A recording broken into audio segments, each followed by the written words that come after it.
guys, what's up? Welcome back to my channel. I hope you guys are doing great. आज के video में मैं आपको बताने वाली हूँ कुछ ऐसे कंट्रोवर्शियल स्किन केयर इंग्रेडिएंट्स के बारे में जो कि आपने कोशिश करनी है कि आप इनसे जितना दूर हो सके उतना दूर रहें। नाउ ये वीडियो करने का मैंने इसलिए सोचा बिकॉज मेरे साथ कई बार ऐसे होता है कि मैं आपको डिफरेंट प्रोडक्ट्स के बारे में बताती हूँ ऑफकोर्स। तो कई बार मुझे जैसे कोई लोग कॉमेंट करते हैं कि लास्ट मंथ आपने ये वाली क्रीम बताई थी, अब इस मंथ आप ये वाली क्रीम बता रहे हो, तो कौन सी वाली ज़्यादा अच्छी है। अगर मैं उनको रिप्लाई करती हूँ कि दोनों इक्वली अच्छे हैं, आप कोई भी ले लो, तो भी वो मुझे रिप्लाई करते हैं कि नहीं कौन सी वाली ज़्यादा अच्छी है वो बताओ। Now I do get the confusion because इतने सारे लोग आपको इतने प्रोडक्ट्स के बारे में बताते हैं। लाइक मैं भी बताती हूँ, मेरे साथ आपने ऐसे 10 लोगों के वीडियोज़ यूट्यूब पे देखते होंगे, वो भी आपको बताते होंगे। So the confusion is quite normal, but हमारे लिए we can not help it because हमारा ये काम है। तो हमें तो हर महीने कितने सारे प्रोडक्ट्स ला के, कई तो मतलब मेरा इतना दिल दुखता है कि मैं उनको ला के थोड़ा थोड़ा यूज़ करके आधे आधे में छोड़ना पड़ता है मुझे, बट फिर वो मैं किसी को दे भी नहीं सकती हूँ, मैं भी नहीं यूज़ कर सकती हूँ, तो बहुत पैसे वेस्ट होते हैं। Like we can not help it because it's our job, but आपके लिए ना तो ये फिजिबल है और ना ये रिकमेंडेड है कि आप इतने जल्दी प्रोडक्ट को स्विच करें। तो इसलिए आज मैं आपको कुछ ऐसे बेसिक स्टैंडर्ड रूल्स बताऊंगी जो मैं दिमाग में रखती हूँ जब मैं कोई प्रोडक्ट खरीदती हूँ अपने लिए और मुझे चूज करना होता है कि वो मेरे लिए अच्छा है कि नहीं।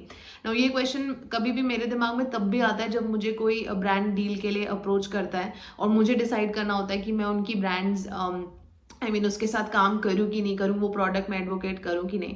तो कुछ बेसिक सी दिमाग में मैं जो चीज़ें रखती हूँ वो कोशिश करूँगी आपको समझाने की in a very less sciency way, so that next time when you have to buy a product for yourself and a good review video is not available on that, और may be available but you are not able to trust the person कि ये सही बोल रही है गलत बोल रही है, and when it comes to the point where you have to use your own head before buying something. So these are some of the basic things जो आप को भी अगर समझ इनकी हो तो आपके लिए अच्छा रहेगा। That's the whole idea behind doing this video.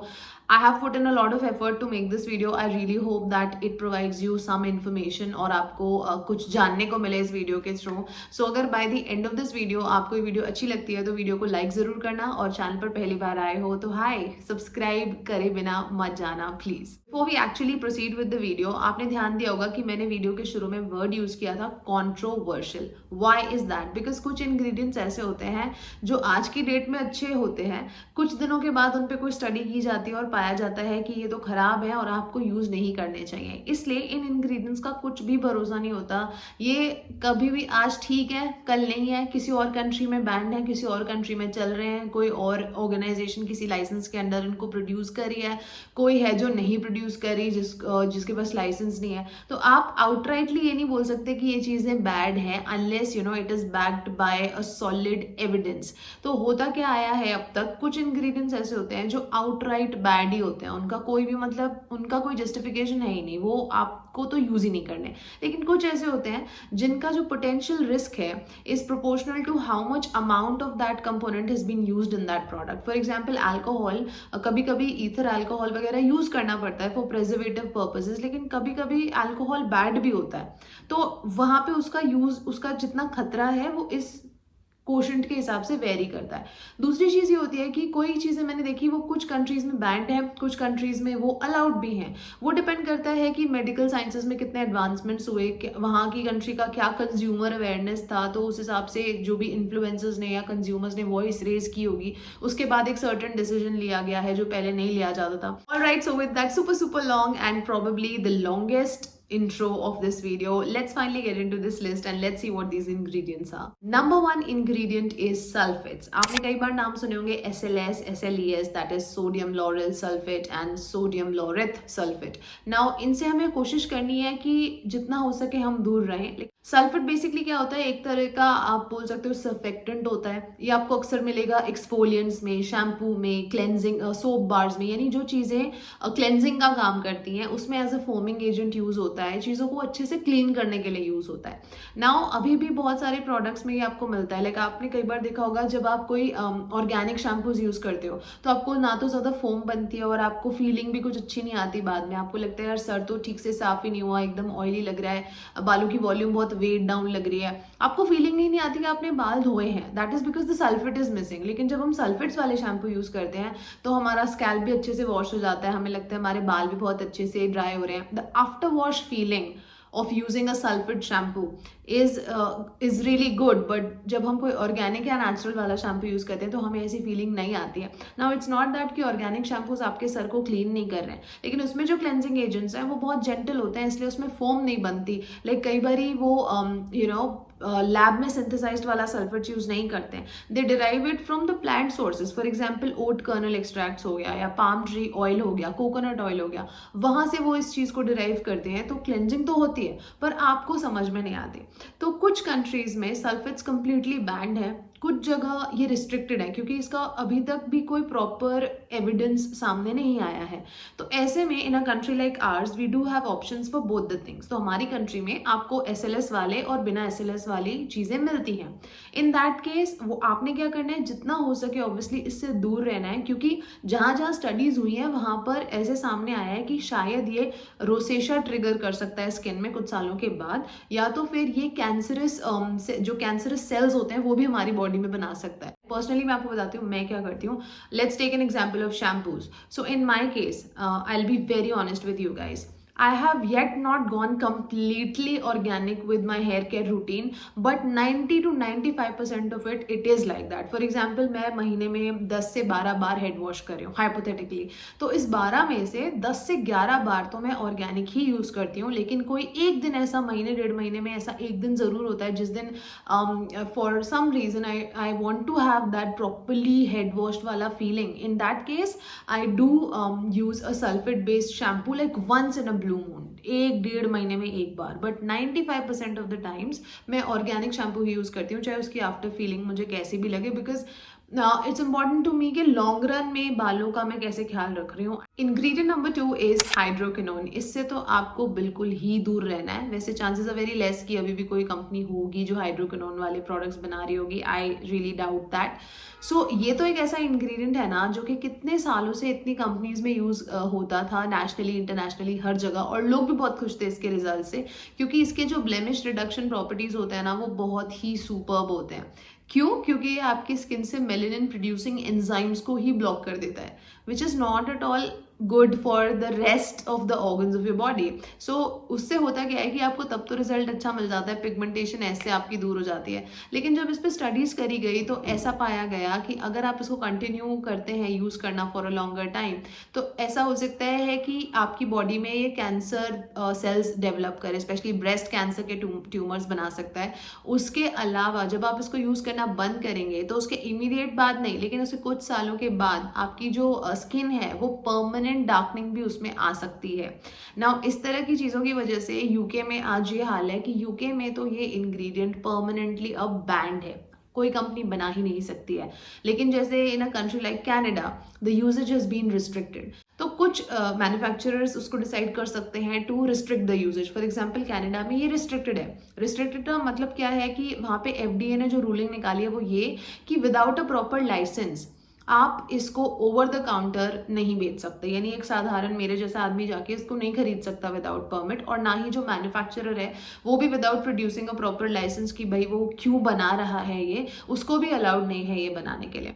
Ingredient number 3 is PEGs यानी पॉलीइथाइलिन ग्लाइकॉल. ये बेसिकली पेट्रोलियम बेस्ड कंपाउंड्स होते हैं जिन्हें एज थिकनर्स यूज किया जाता है मॉइस्चराइजर्स वगैरह के अंदर.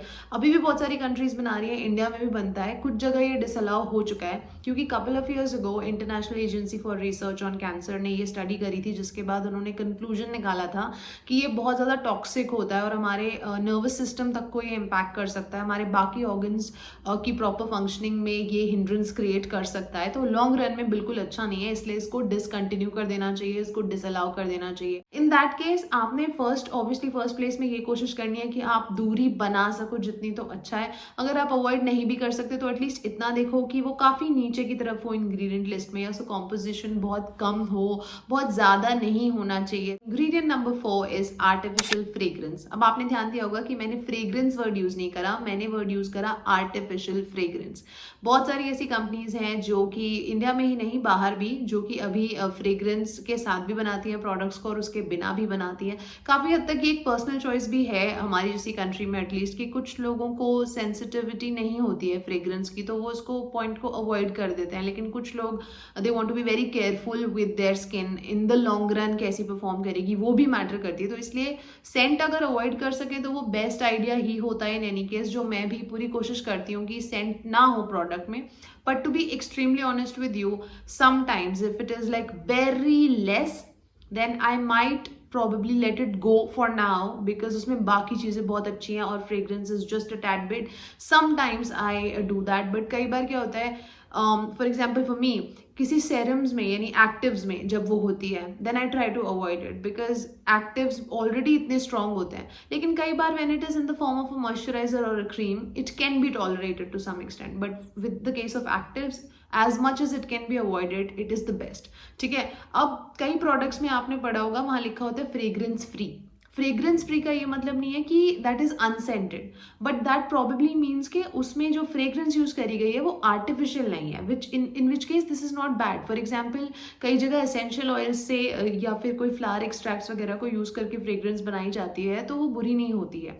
तो आपने मैक्सिमम कोशिश करनी है कि आप अनसेंटेड प्रोडक्ट्स यूज करो, लेकिन अगर किसी में थोड़ी सेंट भी है लेकिन वो आर्टिफिशियल नहीं है, लैब सिंथेसाइज नहीं है, लेकिन वो प्लांट सोर्सेज से है, तो वो उसमें कोई प्रॉब्लम नहीं है। अगर वो ऑयल्स वगैरह से बनाई जाती है उसमें एब्सोल्युटली कोई प्रॉब्लम नहीं है। Number 5 is parabens. Parabens use करे जाते हैं as preservatives in the skin care products, और ये इंडिया में ही नहीं बाहर भी हर जगह अभी भी बनता है। लेकिन पहले एक टाइम था, आप मानेंगे अर्ली 2000s के आसपास, कि almost 85 to 90% of the products में पैराबेन्स होते ही होते थे, जब तक कि इस पे और स्टडीज नहीं हुए, जिसके बाद के ये कंक्लूजन आया कि इसमें भी कैंसर बिल्डिंग सेल्स होते हैं और इसलिए इसको भी हमने अवॉइड करना चाहिए। एंड नॉट ओनली दैट, ये टारगेटेड कहाँ पर ज़्यादा इफेक्ट करेगा is breast cancer related tumours ये बनाता है। उसके अलावा इस हद तक खतरनाक होता है कि आपकी बॉडी के जो न्यूरोलॉजिकल डिसऑर्डर्स तक कॉज कर सकता है। उसके अलावा आपको इवन रिप्रोडक्शन लेवल पे प्रॉब्लम्स आ सकती है, मतलब that far that we can not even think of. And that's why the good companies they have now taken an initiative over the last I think 5 to 6 years के वो अपने products में parabens अब नहीं डालती हैं। आप बहुत जगह सुनते होंगे it's paraben free, paraben free. That is a very crucial point. Now FDA का जो फाइनल वर्ड इस पे है, सिंस इस पे स्टडीज अभी भी हो रही हैं और वो एक कंक्लूजन इस पे इसलिए नहीं दे सकते, इसको आउटराइट बैन इसलिए नहीं कर सकते on paper, because there are, I don't know if you guys are aware of it, but parabens के भी टाइप्स होते हैं। So there are different types of parabens. So some of the parabens are really bad, but some of the parabens are required to be used in these products as preservatives, and they're safe also, उनके ज़्यादा कोई consequences है नहीं। So a certain type of parabens are restricted in some countries, but certain types of parabens are still allowed, and that's why we cannot like outright disallow it, but it is अभी भी बन रहा है products में। तो आप at least safe side as consumer कोशिश कर सकते हैं कि इससे आप दूर रह सकते हैं, तो उतना अच्छा है। जितना भी है देखो प्रोडक्ट में कि वो पैराबेन फ्री है कि नहीं। Next up is oxybenzone. Mainly जो सनस्क्रीन्स होती हैं दो टाइप की होती हैं, फिजिकल और केमिकल। तो जो फिजिकल होती है जिसमें टाइटेनियम डाइऑक्साइड है और जिंक ऑक्साइड है, ये these are considered to be the most effective and safest. They are the best sunscreens, उस पर तो कोई डाउट है ही नहीं, उसको आप बिंदास यूज कर सकते हो। This was even the final word given by FDA. But when it comes to the chemical sunscreens, it wouldn't be wrong to say that oxybenzone is a kind of chemical sunscreen only. So वो जो होती है EWG यानी जो Environment Working Group है, उन्होंने यूँ कहा कि ये टॉक्सिक होती हैं क्योंकि ये हमारी स्किन के अंदर जाके हमारी ब्लड स्ट्रीम में भी एंटर कर सकती हैं, जिसकी वजह से that can trigger skin allergies, and apart from that, that can also disrupt our hormones also. So it is a very good idea to try your best to stay away from the sunscreens that have oxybenzone. Next up is lead. lead हमको मिलता है काफ़ी सारे kajals में, eyeliners में, lipsticks वगैरह में भी। तो lead का खतरनाक होना या नहीं होना उसके लेवल पे डिपेंड करता है। जब लैब में इन सब प्रोडक्ट्स की टेस्टिंग होती है तो एक डिटेक्टर होता है जो हमें बताता है कि लेड का कितना प्रोपोर्शन है उसमें। तो एक सर्टेन लेवल के नीचे अगर वो है तो कोई प्रॉब्लम नहीं होती, बिकॉज उतना अमाउंट ऑफ लेड तो इवन मिनरल्स वगैरह में प्रेजेंट होता है। लेकिन एक सर्टेन लेवल के बाद अगर उसमें high levels of lead detect किए जाते हैं, यानी sometimes when the levels are like really low तो वो डिटेक्ट भी नहीं होते। when they are actually very high then they get detected on that detector, in which case वो harmful होते हैं। तो बहुत कंट्रीज में ये बेसिकली एक कॉस्मेटिक प्रोडक्ट से ज़्यादा रिलेटेड है, मतलब मेकअप से ज़्यादा रिलेटेड है देन स्किन केयर। वहाँ पे लेड का चांस नहीं है, बट मेकअप, अगर आप मेकअप लगाते हैं और उसमें भी आप केयरफुल होना चाहते हैं तो कुछ जगह मैन्युफैक्चरर्स को है कि एक सर्टेन लेवल के ऊपर अगर लेड होता है तो वो प्रोडक्ट नहीं बना सकते। Last item to watch out for is petrolatum और पेट्रोलियम जेली। ये आपने लिप बाम्स वगैरह में ज्यादा देखा होगा क्योंकि एक बहुत ही थिकनिंग मॉइस्चराइजिंग एजेंट होता है। Now day to day basis पे जब हम बात करते हैं स्किन केयर प्रोडक्ट्स की, लिप बाम्स की, तो मेरा सजेशन ये है कि आपको इसको अवॉइड जितना हो सके उतना करना चाहिए क्योंकि ये पोर्स को क्लॉग भी करता है कुछ हद तक, बट कुछ जगह पे इसका यूजेज हाईली रेकमेंडेड भी होता है। फॉर एग्जाम्पल जहाँ पे आपको कोई मेजर स्किन इंजरी हुई है उसको हील करने के लिए हमें कुछ बहुत ही स्ट्रॉन्ग बैरियर सपोर्ट चाहिए होता है। फॉर इंस्टेंस कई लोगों को क्रैक्ड हील्स का प्रॉब्लम्स होता है, उनकी हील्स इतनी ज़्यादा क्रैक होती है कि वो एक नॉर्मल लोशन या क्रीम से नहीं हो पाती है मॉइस्चराइज्ड, और यहाँ तक कि उनको ब्लीडिंग भी हो जाती है।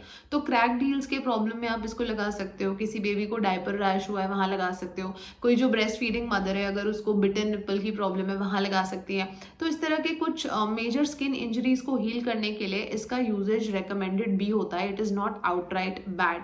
अब जो ये डिफरेंट कॉस्मेटिक मैन्युफैक्चरर्स होते हैं ये टाइम टू टाइम कैंपेन्स करते रहते हैं, असेसमेंट्स करते रहते हैं ताकि देखने के लिए कि उनको अपने प्रोडक्शन प्रोसेस में कोई अपग्रेडेशन तो नहीं करना है उस हिसाब से। तो वहाँ पर जो एक जनरल गाइडलाइन निकाली गई है वो ये है कि डिपेंड करेगा कि पेट्रोलियम जो यूज़ करें आप, पेट्रोलियम जेली या पेट्रोलैटम जो यूज़ करें, उसकी रिफाइनिंग प्रोसेस पर डिपेंड करेगा कि वो खतरनाक है कि नहीं है। इन अ नटशेल अगर कोई मैन्युफैक्चरर ये प्रूव कर देता है कि उसने रिफाइनिंग अच्छे से करी है तो उससे ये प्रूव हो जाता है कि वो जो कंपोनेंट्स है वो नॉन कार्सिनजेनिक है, यानी कि उससे कैंसर कॉज नहीं होगा, और वहाँ पे फिर उसका सेफ्टी प्रोफाइल जो है अप्रूव हो जाता है और उसके बाद वो ये प्रोडक्ट्स को मैन्युफैक्चरर कर सकते हैं। Personally my advice, day to day basis पे स्किन केयर और लिप केयर के लिए इसको मत यूज़ करें, इससे आपको परमानेंट स्किन डार्कनिंग भी फ्यूचर में हो सकती है। पर जैसे मैंने बोला कभी कभी मैं भी अपनी भी बात करूँ, किसी के घर जाती हूँ कभी जहाँ अपना लिप बाम कैरी करना भूल गई थी तो फिर लगा लिया, या कुछ अपने हील्स में लगा लिया, एल्बोज में लगा लिया, बट फेस पे और लिप्स पे I try my best do not apply it. Alright, so with that we have come to the end of this science lecture. I really hope that I did not bore you guys too much. It was very important for me to share this information with you. I thought आप में से at least सब नहीं तो कुछ handful लोगों के काम तो ये जानकारी आएगी जो इंटरेस्टेड है ये सब समझने के लिए। तो आई होप मेरा एफर्ट आपको अच्छा लगा हो, ज़्यादा बोरिंग ना लगा हो, and if that was the case then do not forget to give me a like and also share this video if you think that this was worth sharing. Channel पर पहली बार आए हैं सब्सक्राइब कर लीजिए, बेल नोटिफिकेशन आइकन को hit कर दीजिए अपडेट्स के लिए। And that's it for today's video guys. I am gonna meet you very soon in one of my next videos. Till then take good care of yourselves. I love you all and stay beautiful.